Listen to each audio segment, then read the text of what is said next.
Duha sa mga kapuso artist nga mulangkob sa giatangang Voltes 5 Legacy alang sa World TV premiere nga sugod karong Lunes, misaysay sa ilang mga pagpangandam alang sa ilang tagsa-tagsa ka mga karakter. Anang report ni Mark Reggie Abella. Let's vote!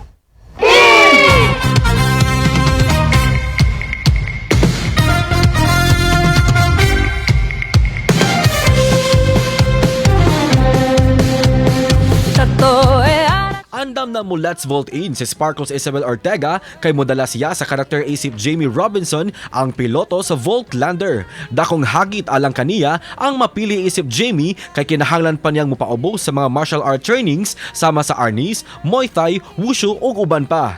Kinahanglan usab niyang ibansay ang kaugalingon sa stunt training isip usa ka ninja. Samtang wala damha ni Kapuso Bradson Flores nga madawat isip usa sa mga Voltes 5 team, ilabi na nga kini ang labing una niyang Kapuso teleserye project. Siya ang modala sa karakter ni Mark Gordon, ang piloto sa Volt Bomber.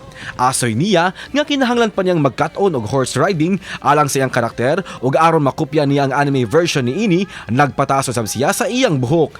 Excited na silang duha alang sa World TV premiere sa Voltes 5 Legacy nga makita karong Lunes, Mayo 8 sa GMA Telebabad. Hello mga kapuso, ako po si Radson Flores bilang Mark Gordon. Are you ready to bolt in? Malapit nyo nang mapanood ang Voltes 5 Legacy only on GMA. Kauban si Clans Gabutin, Mark Reggie Abella. Balitang Bisdak.